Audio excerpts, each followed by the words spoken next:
Okay, we're going to cover some basic marker analysis stuff since we have people gone and then I'm gone. So here is your recap. Okay, so we start out and we've talked about how to figure out somebody's genotype. So knowing if they're homozygous dominant, heterozygous, homozygous recessive. That's really simple. It's saying that we have this type of allele, there's a dominant, there's a recessive, and that's not always true. Sometimes there's multiple alleles. We try to simplify things in the beginning, but genetics is actually a lot more complicated than that. So how do we figure out which version of an allele does somebody have? Because there might be like 8 different versions.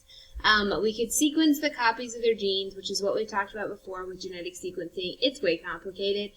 We use a lot cheaper method called marker analysis. And so marker analysis basically focus on the fact that on every allele, typically there is a marker or what we call a short tandem repeat.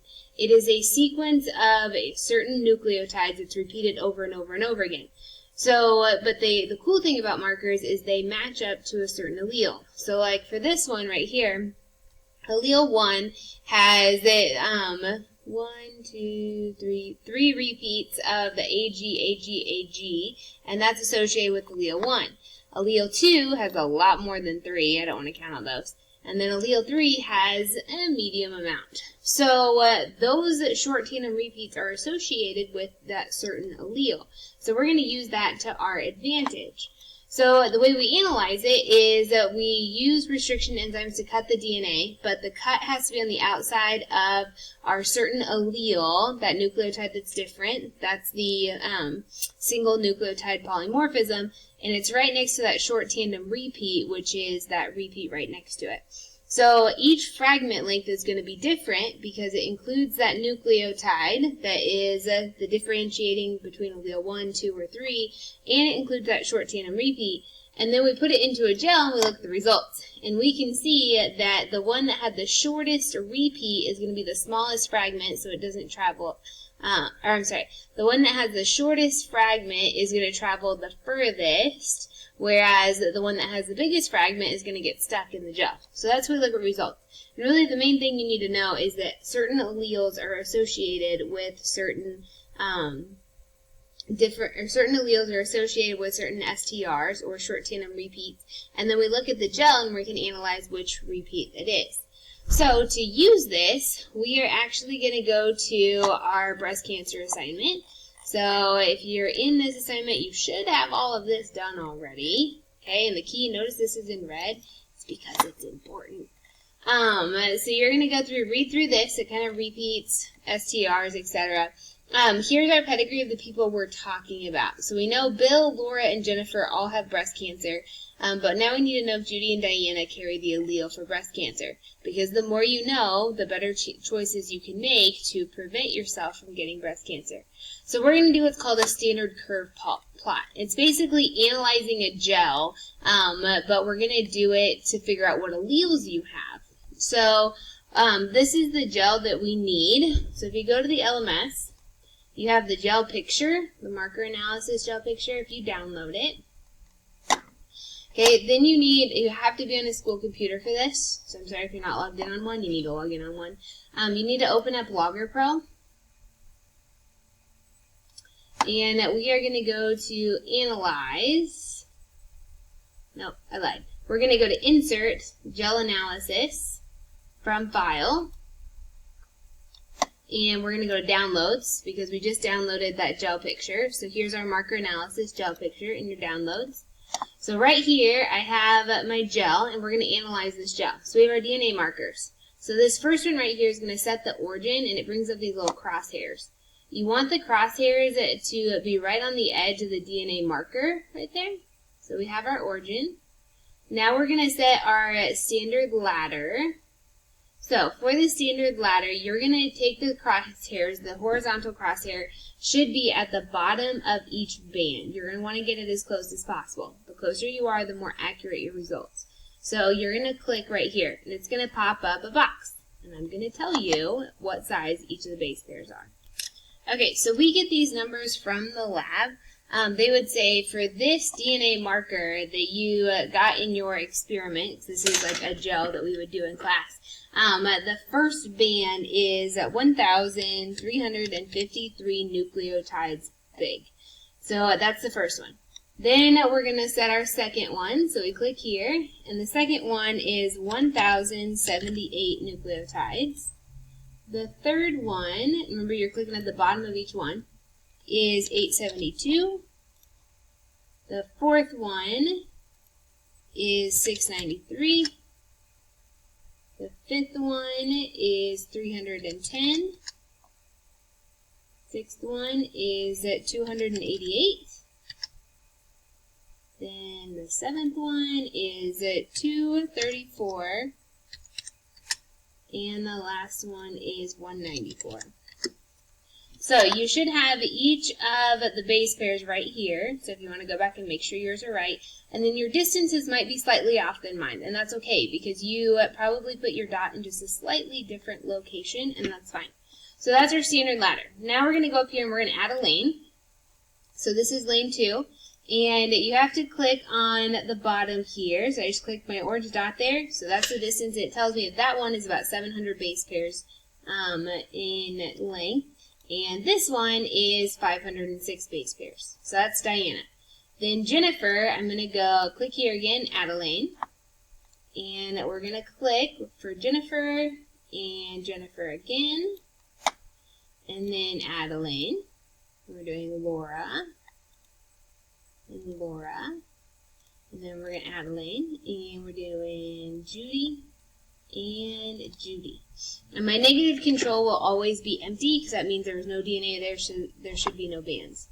Now, it made this ladder here, and I'm going to take this square and you're going to move it. Okay, get it out of the way, we don't care about it. But we do need this graph, so we are going to right click on the graph and click copy. Go to your Word document. And on your Word document right here, it says copy and paste your Logger Pro graph. So we're going to paste it there. That's our Logger Pro graph. So the line is created from those standards that we got from the lab. And then each of the little squares and triangles, those are the ones that are our experimental. So when you come here to the second chart, table 2, the fragment length for Diana, if I go to my Logger Pro, Diana is in lane 2, so her fragment lengths were 700 and 506. So I go back to my document and I go 700, 506. And again, yours might be slightly different because yours you might have put your dot in a little bit different spot. For Jennifer, Jennifer is in lane 3, so hers were 625 and 407. And remember, yours don't have to match mine exactly. For Laura, Laura was 706 and 407. 706 and 407. And then Judy was 1001 and 411. 1001 and 411. Okay, so then I give you a key right here. And we have to round to the nearest hundredths. So here, the fragment length was 700 for Diana. So for 700 base pairs long, she has allele number 6. Then her second fragment was 506. So if I round that to 500, she also has allele 4. So Diana has allele 6 and allele 4. Whereas Jennifer, at 625, would have allele 5 and would have allele 3. And then you just keep going through them. Okay, now the key is going to come up to here in the red. Remember, it was in red for a reason. It says, Jennifer tests negative for the BRCA1 mutation and tests positive for the genetic mutation of BRCA2, known to be associated with breast cancer. Okay, so we know that Jennifer has the BRCA2 gene. So for Jennifer, either allele 5 or allele 3 is going to be the BRCA2 gene. Okay, because that is the one that we know she has it. And so, that's the BRCA2 gene. But Laura also undergoes DNA sequencing and tests for the same genetic mutation as Jennifer. So if I come back down, we know Laura and Jennifer both have the BRCA2 gene. So let's do Laura. Laura is 706. So hers would be allele 6. And 407, so she would be allele 3. Judy has allele 9. Oh, I can't spell. And 411, she has allele 3. Oh, goodness. Okay, so we know Laura and Jennifer both have the BRCA2 mutation. Well, if I compare these two, they both have allele 3. So the BRCA2 mutation must be allele 3, and then Judy also has allele 3. So she also has the mutation that could potentially lead to breast cancer. Okay, so that's how we figure it out. If we do genetic sequencing on one or two of the family members, and we know that these two, they have the BRCA2 mutation, and that's going to be your expensive test, then we do marker analysis on the other two so that we can figure out which alleles that they have, and do they have one in common, which could lead them to a higher risk of breast cancer. So really, the key thing with marker analysis is you do the first one to figure out who has the actual gene by doing DNA sequencing, and then we compare with marker analysis for the rest of the family to overall save the family some money.